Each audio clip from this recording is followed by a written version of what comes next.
नमस्कार दोस्तों, एक बार फिर से आप सभी का हार्दिक स्वागत करता हूं आपके अपने YouTube चैनल रहमत राज मैथमेटिक्स में। दोस्तों, इस वीडियो लेक्चर में हम बात करने वाले हैं रीट शिक्षक पात्रता परीक्षा 2021 के लिए संस्कृत के मॉडल टेस्ट पेपर नंबर 30 के बारे में। जी हाँ दोस्तों, कुल 30 क्वेश्चन है जो कि नवीनतम पाठ्यक्रम के अनुसार है और 30 में से आपके कितने सही होते हैं यह आपको कमेंट बॉक्स में लास्ट में ज़रूर बताना है। वीडियो को ज़्यादा से ज़्यादा लाइक कीजिए दोस्तों, शेयर कीजिए ताकि हमें मोटिवेशन मिले। तो चलिए दोस्तों, इस वीडियो को शुरू करते हैं। आज का पहला क्वेश्चन है विसर्गशो उच्चारण स्थानम अस्ति। विसर्ग का उच्चारण स्थान क्या होता है? ओष्ठो, मूर्धा, कंठ या तालु। चार विकल्प आपके सामने हैं, बताइए राइट आंसर क्या रहेगा पहले क्वेश्चन का। तो साथियों, पहला जो क्वेश्चन है उसका राइट आंसर रहेगा कंठ है। अकुह विसर्जनीय नाम कंठ है, तो ऑप्शन नंबर सी आपका करेक्ट आंसर बनेगा। प्रश्न नंबर 2 की ओर आते हैं। देखिए, अहम मित्रेण सह पुस्तकम पठामि रेखांकित पदे तृतीया विभक्ते सूत्रम अस्ति। यहाँ पर मित्रेण के नीचे अंडरलाइन की हुई है और इसमें तृतीया विभक्ति का कौन सा सूत्र कार्य कर रहा है ये बताना है। पहला ऑप्शन है साधकतमम करणम, दूसरा है सहयुक्ते प्रधाने, तीसरा है कर्मणि द्वितीया या कर्त करणीयोस तृतीया। चार विकल्प आपके सामने हैं। आज के सारे क्वेश्चन बहुत ही ज़्यादा इंपॉर्टेंट रहने वाले हैं, आपको मज़ा आ जाएगा जो है अपना आकलन करने का। तो मित्रेण में दोस्तों यहाँ पर तृतीया विभक्ति है और जो सूत्र कार्य कर रहा है वह है संयुक्ते प्रदाने। यहाँ पर राइट आंसर रहेगा ऑप्शन नंबर बी। चलिए दोस्तों, आगे बढ़ते हैं अगले क्वेश्चन की तरफ। प्रश्न नंबर 3 आपके सामने अवेलेबल हो चुका है। अद्यो लिखितेषु दीर्घ संधि रूपम विद्यते। इनमें से दीर्घ संधि का उदाहरण कौन सा है? प्रत्युपकार है, गंगोग है, गायक है या परमार्थ है? तो जल्दी से बता दीजिए राइट आंसर क्या रहेगा इस प्रश्न का। प्रश्न नंबर 3 आपके सामने अवेलेबल है, ज़्यादा से ज़्यादा लाइक कीजिए, शेयर कीजिए। प्रश्न नंबर 3 का राइट आंसर रहेगा ऑप्शन नंबर डी। परमार्थ जो है दोस्तों वह दीर्घ संधि का उदाहरण है, डी ऑप्शन परम प्लस अर्थ करेक्ट आंसर रहेगा। प्रत्युपकार में यण संधि है और गंगोग में वृद्धि संधि है और गायक में अयादि संधि है। तो यहाँ पर जो है चौथा ऑप्शन आपका करेक्ट आंसर बनेगा। प्रश्न नंबर 4 की ओर बढ़ते हैं। द्विकर्मक धातु उदाहरणम अस्ति। द्विकर्मक धातु का उदाहरण कौन सा है? जो आपने द्वितीय विभक्ति में पढ़ी है, एक कथितम चे सूत्र के अनुसार 16 जो है वह द्विकर्मक धातुएं हैं। 16 धातुओं के साथ दो क्रम आते हैं, प्रधान क्रम और अप्रधान यानी गौण क्रम। तो यहाँ पर उसका उदाहरण कौन सा है ये बताना है। पहला विकल्प है अध्यापक है छात्रान पाठ्यति, दूसरा है अध्यापक है छात्रम पाठ्यति, तीसरा अध्यापक है छात्रान पृच्छति या अध्यापक है छात्रम प्रश्नम पृच्छति। चार विकल्प आपके सामने हैं, जल्दी से बताइए इसका राइट आंसर क्या रहेगा। द्विकर्मक धातु का जो उदाहरण है दोस्तों वह है अध्यापक है छात्रम प्रश्नम पृच्छति। ऑप्शन नंबर डी आपका करेक्ट आंसर बनेगा। बढ़ते हैं अगले प्रश्न की ओर। प्रश्न नंबर 5 आपके सामने अवेलेबल हो चुका है। निम्नलिखितेषु प्रत्ययेषु तदित प्रत्यय अस्ति। इनमें से तदित प्रत्यय आपको बताना है। यहाँ पर राष्ट्रीय शब्द है दोस्तों, ये राष्ट्र प्लस गे राष्ट्रीय है, प्रिंट नहीं हुआ है। तो यहाँ पर प्रश्न नंबर 5 का राइट आंसर रहेगा राष्ट्र प्लस गई प्रत्यय राष्ट्रीय बनेगा दोस्तों। यहाँ पर डी ऑप्शन ही आपका करेक्ट आंसर बन जाएगा। बढ़ते हैं अगले प्रश्न की ओर। वारी शब्द से पंचमी एक वचने रूपम अस्ति। वारी शब्द का पंचमी विभक्ति का एक वचन का रूप क्या बनेगा? वारिणात, वार्यात, वारिणः या वारिणो। चार विकल्प आपके सामने अवेलेबल है, राइट आंसर बता दीजिए साथियों। प्रश्न नंबर 6 आपके सामने अवेलेबल है। छठे प्रश्न का राइट आंसर रहेगा वारिणः, option number C correct answer बनेगा। वारी शब्द का पंचमी एक वचन का रूप वारिणः बनेगा। अगले प्रश्न पर आते हैं। बहुब्रीहि समास है नास्ति। इनमें से किसमें बहुब्रीहि समास नहीं है? प्राप्तोदक है, चतुरानन है, कंठे काले है या चतुर्युगम। चार विकल्प आपके सामने हैं। प्रश्न नंबर 7 आपके सामने अवेलेबल है, राइट आंसर कमेंट बॉक्स में कमेंट कर दीजिए। प्रश्न नंबर 7 जो देख रहे हैं दोस्तों उसका राइट आंसर रहेगा चतुर्युगम। चतुर्युगम में बहुब्रीहि समास नहीं है दोस्तों, इसमें द्विगु समास है। तो डी ऑप्शन आपका करेक्ट आंसर बन जाएगा। प्रश्न नंबर 8 की ओर बढ़ते हैं दोस्तों। भिन्नम वाक्यम अस्ति। इनमें से अलग वाक्य कौन सा है? पहला है सजनेभ्ये ध्रुयति, दूसरा है हरिये कुर्द्यति, तीसरा है हरिम अभिकुर्द्यति, चौथा है चौरबे असूयति। तो जल्दी से बता दीजिए इन चार में से अलग वाक्य कौन सा नजर आ रहा है आपको साथियों, कमेंट कीजिए जल्दी से। प्रश्न नंबर 8 का राइट आंसर क्या रहेगा? जी हाँ, 8वें का राइट आंसर रहेगा हरिम अभिकुर्यति। इनमें किसी में भी उपसर्ग नहीं है, बाकी इसमें अभी उपसर्ग का प्रयोग किया गया है, द्वितीय विभक्ति है, बाकी सब में चतुर्थी विभक्ति का प्रयोग हो रहा है। तो यहाँ पर राइट आंसर रहेगा क्या? ऑप्शन नंबर सी, ये इन चारों में से अलग वाक्य है। प्रश्न नंबर 9 की तरफ आते हैं। तेन पुस्तकम पठ्यते वाच्य परिवर्तनम कुरुत। तेन पुस्तकम पठ्यते, इसका वाच्य परिवर्तन करना है। पहला है सह पुस्तकम अपठ्यत, दूसरा है तेन पुस्तकम पठितम, तीसरा है स पुस्तकम पठेत, चौथा है स पुस्तकम पठति। ये कर्मवाच्य में ऑलरेडी दिया हुआ है, आपको कृतवाच्य में बदलना है। तो तेन का हो जाएगा से, पुस्तकम का पुस्तकम और पठियते का पठति। तो यहाँ पर राइट आंसर क्या बनेगा? Option number D correct answer बन जाएगा साथियों प्रश्न नंबर 9 का। बढ़ते हैं प्रश्न नंबर 10 की ओर। अधोलिखितेषु उदाहरणसु सुमेलितम नास्ति। इनमें से कौन सा सुमेलित नहीं है? पहला है सुरेशः श्यामे अधिशेते, दूसरा है सह ग्रामम अजाम नयति, तीसरा है सह मासम अधीते, चौथा है सूरदासः नेत्राभ्याम अंध आसीत। प्रश्न नंबर 10 का राइट आंसर क्या रहेगा दोस्तों? प्रश्न नंबर 10 आपके सामने अवेलेबल है दोस्तों, जल्दी से बता दीजिए प्रश्न नंबर 10 का राइट आंसर क्या रहेगा दोस्तों। प्यारे साथियों, यहाँ पर राइट आंसर रहेगा सूरदासः नेत्रेभ्याम अंध अस्ति। ये सुमेलित नहीं है। डी ऑप्शन आपका आसित आया हुआ इसलिए सुमेलित नहीं है, डी ऑप्शन करेक्ट आंसर बनेगा। प्रश्न नंबर 11 की ओर बढ़ते हैं। यथा दानम विना हस्ति तथा ज्ञानम विना यति अत्र इति अव्यय संति। इनमें कितने अव्यय हैं ये बताना आपको काउंट करके, 2, 3, 4 या 1। 4 विकल्प आपके सामने हैं। प्रश्न नंबर 11 का राइट आंसर बताइए।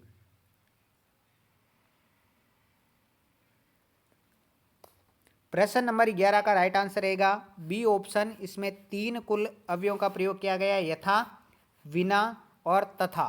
तो 3 अव्यय है, तो बी ऑप्शन जो है आपका करेक्ट आंसर बनेगा। प्रश्न नंबर 12 की ओर आते हैं। तुलसीदास सदा तौ त्राता अलंकार अस्ति। तुलसीदास सदा तौ त्राता, ये जो यहाँ से यहाँ तक वाक्य है, इसमें कौन सा अलंकार का प्रयोग किया गया है? यमक, रूपक, अनुप्रास या श्लेष? तो जल्दी से बता दीजिए साथियों इसमें कौन सा अलंकार है। प्यारे साथियों, इसमें जो अलंकार का प्रयोग हुआ है वह अनुप्रास अलंकार, श्रुत्या अनुप्रास अलंकार का इसमें प्रयोग किया गया है, जहां पर एक ही प्रकार के उच्चारण स्थान वाले वर्णों की आवर्ती होती है। जैसे देखिए तुलसीदास सदा अव त्राता, इसमें जो है लृतु लसा नाम दंता सूत्र से जो है दंत वर्णों की बार बार आवर्ती हो रही है, तो श्रुत्या अनुप्रास अलंकार रहेगा। ऑप्शन नंबर सी आपका करेक्ट आंसर बनेगा। प्रश्न नंबर 13 देखिए। शक्तिम त्रिकृम्यम शक्तिम अनतिकृम्यम इत्यर्थ के प्रयोग साधु। 4 विकल्प आपके सामने हैं, इसका सही रूप क्या बनेगा? समास विग्रह है शक्तिम अनतिकृम्य। तो यहाँ पर आपको बताना है प्रश्न नंबर 13 का राइट आंसर। साथियों 13वें प्रश्न का राइट आंसर रहेगा यथाशक्ति। इसका समास विग्रह होगा शक्तिम अनतिकृम्यम, जो है अवयवी भाव समास का उदाहरण है। तो सी ऑप्शन करेक्ट आंसर बनेगा। आगे बढ़ते हैं। याच धातो आत्मनपदे प्रथम पुरुष से एक वचने रूपम अस्ति। याच धातु का आत्मन पद का प्रथम पुरुष का एक वचन रूप क्या बनेगा?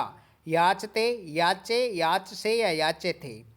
4 विकल्प आपके सामने हैं। प्रश्न नंबर 14 का राइट आंसर बता दीजिए। वीडियो को लाइक नहीं किया तो लाइक जरूर करें। प्रश्न नंबर 14 का राइट आंसर याचते, ऑप्शन नंबर 1 करेक्ट आंसर बनेगा। याचते, याचेते, याचनते इस प्रकार चलता है, तो ए ऑप्शन करेक्ट आंसर है। प्रश्न नंबर 15 देखिए साथियों। नव पलास पलास वनम पुरः छंदे अस्ति। नव पलास पलास वनम पुरः, इस लाइन में कौन सा छंद है? आर्या, वंशस्थ, द्रुत विलंबित या इंद्रवर्जा। तो 4 विकल्प आपको मैंने बताए हैं, आप वर्ण काउंट कर लीजिए कितने हो रहे हैं। प्यारे साथियों यहाँ पर वर्ण हो रहे हैं टोटल 12 और 12 में वंशस्थ भी आता है और द्रुत विलंबित भी आता है, लेकिन यहाँ पर तीनों पहले जो है वह लघु वर्ण है, इसलिए नगण का प्रयोग होगा। नगण में न स ल नगण, तो यहाँ पर द्रुत विलंबित आपका छंद बनेगा। Option number C correct answer रहेगा। प्रश्न नंबर 16 में आ जाइए। भाषा कौशला नाम समुचित क्रम अस्ति, ये बिल्कुल इजी क्वेश्चन है। इस प्रकार का प्रश्न भाषा कौशलों का डेली हम एक आपके लिए लेके आते हैं, तो ये आपके लिए बिल्कुल ही इजी समझता हूँ मैं। राइट आंसर क्या रहेगा जल्दी से बता दीजिए प्रश्न नंबर 16 का। 16वें प्रश्न का राइट आंसर रहेगा श्रवणम भाषणम पठनम लेखनम, बिल्कुल ऑप्शन नंबर सी जो है करेक्ट आंसर रहेगा प्रश्न नंबर 16 का। 17वें प्रश्न की ओर आते हैं। पाठ योजनायाः विषय असत्यम अस्ति, पाठ योजना के विषय में असत्य क्या है? पहला ऑप्शन श्री कृष्ण से जन्म कुत्र अभवत, दूसरा है श्री कृष्ण जन्मनाम कृते किम किम कृतम रिक्त स्थानम पूर्यतु, या अंके का मतलब गोद में। तो यहाँ पर जो है असत्य कौन सा है? डी ऑप्शन करेक्ट आंसर रहेगा। ये देखिए किस प्रकार से, जो पहला ऑप्शन है ये है बोध प्रश्न है दोस्तों, बोध प्रश्न है मूल्यांकन का। दूसरा है जो है आपके विचार विश्लेषण का प्रश्न है, और तीसरा रिक्त स्थान पूर्ति करने का जो है वह मूल्यांकन का प्रश्न है। लेकिन अंके गोदे में ये अर्थ बता रहा है, ये प्रस्तावना के अंतर्गत आता है, तो ये इसका जो है राइट आंसर बनेगा ऑप्शन नंबर डी। प्रश्न नंबर 18 देखिए। नाट्य शिक्षण से प्रमुख विधि अस्ति, नाटक शिक्षण की प्रमुख विधि कौन सी है? व्याख्या विधि, कक्षा अभिनय विधि, नाट्य विधि या सर्वे? जल्दी से कमेंट कीजिए प्रश्न नंबर 18 का राइट आंसर क्या रहेगा साथियों। प्रश्न नंबर 18 का राइट आंसर कक्षा अभिनय विधि रहेगा दोस्तों। मैं आपको और बता दूं, यदि इसमें समवाय विधि ऑप्शन होता तो हम उसको टिक करते, क्योंकि नाटक शिक्षण की सर्वश्रेष्ठ विधि समवाय विधि है। यहाँ पर ऑप्शन को देखते हुए वैसे व्याख्या, कक्षा अभिनय, नाट्य सभी विधियां है, लेकिन प्रमुख पूछी गई थी तो कक्षा अभिनय विधि आपकी correct answer option number B रहेगा। प्रश्न नंबर 19 की ओर आते हैं। आगमन विधि भवति, आगमन विधि में क्या होता है? उदाहरणेन नियमन प्रति, नियमेन उदाहरणम प्रति, अज्ञातेन ज्ञातम प्रति, या सूत्रेण व्याख्याम प्रति? किस तरफ चलती है आगमन विधि, कैसे चलती है, क्या सूत्र है उसका? तो जल्दी से बताइए राइट आंसर क्या रहेगा प्रश्न नंबर 19 का। 19वें प्रश्न का राइट आंसर रहेगा दोस्तों ऑप्शन नंबर ए, उदाहरण से नियम की ओर चलती है आगमन विधि। ए ऑप्शन आपका करेक्ट आंसर बनेगा। आगे बढ़ते हैं 20वें प्रश्न की ओर। श्रेष्ठ मूल्यांकन परीक्षण से विशेषता अस्ति, श्रेष्ठ मूल्यांकन परीक्षण की विशेषता कौन सी होती है? विश्वसनीयता, उपयोगिता, वैधता या सर्वे? 4 विकल्प आपको मैंने बताए हैं, राइट आंसर बता दीजिए। श्रेष्ठ मूल्यांकन की विशेषता कौन सी होती है? तो यहाँ पर करेक्ट आंसर हो जाएगा सर्वे दोस्तों। डी ऑप्शन करेक्ट आंसर रहेगा प्रश्न नंबर 20 में। कम समय में अधिक प्रश्न करवाने का प्रयास किया जा रहा है। हर्बर्ट पंचपद्याम निम्नलिखितेषु नास्ति, हर्बर्ट पंचपदी में कौन सा पद नहीं है? व्याख्यानम, प्रस्तावना, तुलना या सामान्यीकरण? जल्दी से बता दीजिए प्रश्न नंबर 21 का राइट आंसर क्या रहेगा। 21वें प्रश्न का राइट आंसर रहेगा साथियों ऑप्शन नंबर ए, व्याख्यानम। ये इसमें वर्ड नहीं है, 5 पदों में ये शामिल नहीं है। ए ऑप्शन करेक्ट आंसर बनेगा। प्रश्न नंबर 22 है। भंडारकर विधि अपरम नाम अस्ति, भंडारकर विधि का अपर नाम क्या है, दूसरा नाम क्या है? बिल्कुल इजी क्वेश्चन है आपके लिए, जल्दी से बता दीजिए 22वें का राइट आंसर क्या रहेगा। प्रश्न नंबर 22 का राइट आंसर व्याकरण अनुवाद विधि रहेगा, भंडारकर विधि का दूसरा नाम। ए ऑप्शन करेक्ट आंसर बनेगा। प्रश्न नंबर 23 की ओर आते हैं। गद्य शिक्षणे भागीरथ प्रयत्न इत्यर्थसे स्पष्टम कर्तु कस्य प्रयोग करणीय? भागीरथ प्रयत्न, भागीरथ नाम है, इसको स्पष्ट करने के लिए गद्य शिक्षण में क्या किया जाएगा? 4 विकल्प आपके सामने हैं, तो जल्दी से बता दीजिए राइट आंसर क्या रहेगा। प्रश्न नंबर 23 का right answer option number D रहेगा, गंगावतरण से कथायाम प्रयोग है। जब कथा सुनाएंगे इस भागीरथ की तो वहाँ पर इसका जो है छात्रों को पता चल जाएगा, स्पष्ट रूप से उनको ज्ञात हो जाएगा, तो डी ऑप्शन करेक्ट आंसर बनेगा। प्रश्न नंबर 24 है। प्राथमिक स्तरे वाचन क्षमताया आंकलनार्थ प्रभावशाली विधि अस्ति, प्राथमिक स्तर पर वाचन क्षमता का आंकलन करने के लिए प्रभावशाली विधि कौन सी है? 4 ऑप्शन आपके सामने है, ध्यानपूर्वक इनको देखिए और बताइए राइट आंसर क्या बनेगा। वीडियो को लाइक नहीं किया तो लाइक ज़रूर करें। प्रश्न नंबर 24 का राइट आंसर रहेगा शब्दार्थ मध्यकृत्य भाषा क्रीड़ा, शब्दों की भाषा क्रीड़ा के द्वारा उनको समझाया जाएगा। डी ऑप्शन करेक्ट आंसर रहेगा। प्रश्न नंबर 25 है रचनात्मकम मूल्यांकने क्रियते सतत मूल्यांकन रूपेण सत्रांते सत्रादो या कश्चित पाठ्यस्य पठन समय रचनात्मक मूल्यांकन किया जाता है। प्रश्न नंबर 25 का आपको राइट आंसर बताना है। रचनात्मक मूल्यांकन जो है सतत मूल्यांकन रूपेण, इसका राइट आंसर रहेगा ऑप्शन नंबर ए। आगे बढ़ते हैं दोस्तों 26वें प्रश्न की ओर। त्रिभाषा सूत्रे प्रथम स्थानम अस्ति, त्रिभाषा सूत्र में प्रथम स्थान किसका होता है या किसका है? मातृभाषा या क्षेत्रीय भाषा व हिंदी, अंग्रेजी या उर्दू। जो त्रिभाषा सूत्र है उसमें प्रथम स्थान कौन सी भाषा को मिला है? तो ये मिला है दोस्तों मातृभाषा या क्षेत्रीय भाषा को। राइट आंसर रहेगा ऑप्शन नंबर ए।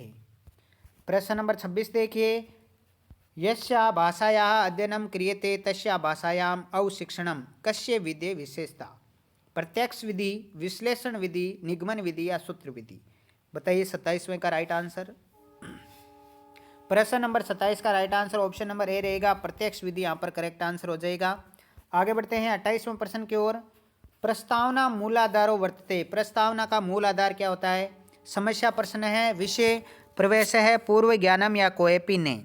प्रश्न नंबर 28 का राइट आंसर बताना है कि प्रस्तावना का मूल आधार क्या होता है। साथियों आप सभी को पता है पूर्व ज्ञान होता है। राइट आंसर रहेगा दोस्तों ऑप्शन नंबर सी। वीडियो को लाइक नहीं किया तो लाइक कर दीजिए।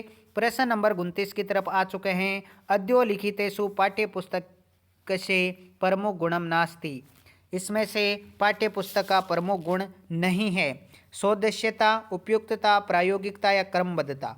4 विकल्प आपको मैंने बताए हैं। प्रश्न नंबर 29 का राइट आंसर बताइए। साथियों 29वें प्रश्न का राइट आंसर प्रायोगिकता रहेगा, सी ऑप्शन करेक्ट आंसर है। आज की क्लास का अंतिम प्रश्न है दोस्तों 39 यानी 39 इति संख्या कृते संस्कृत पदम अस्ति, 39 को संस्कृत में कैसे लिखा जाएगा? पहला ऑप्शन 9 त्रिशत, एकोन चत्वारिशत, ऊन चत्वारिशत या सर्वे। बताइए 39 को कैसे लिखेंगे संस्कृत में, क्योंकि संख्या ज्ञानम का टॉपिक जुड़ चुका है, हमने प्रश्न भी ले लिया है। प्रश्न का राइट आंसर रहेगा सर्वे, option number D correct answer रहेगा। 39 को 3 प्रकार से लिखा जाता है, 9 त्रिशत भी लिख सकते हैं, एकोन चत्वारिशत भी लिख सकते हैं या ऊन चत्वारिशत यानी एक कम चत्वारिशत। समझ गए? तो डी ऑप्शन करेक्ट आंसर रहेगा इसका। ये थे दोस्तों आज के कुल 30 क्वेश्चन और 30 में से आपके कितने सही हुए ज़रूर बताएं। पेपर का लेवल कैसा था और आपकी तैयारी कैसी चल रही है ज़रूर बताएं। वीडियो को लाइक और शेयर करें। चैनल पे नए हैं तो लाल बटन दबाकर सब्सक्राइब करके जाएं। मिलते हैं अगले वीडियो में, तब तक के लिए जय हिंद, जय भारत, थैंक यू।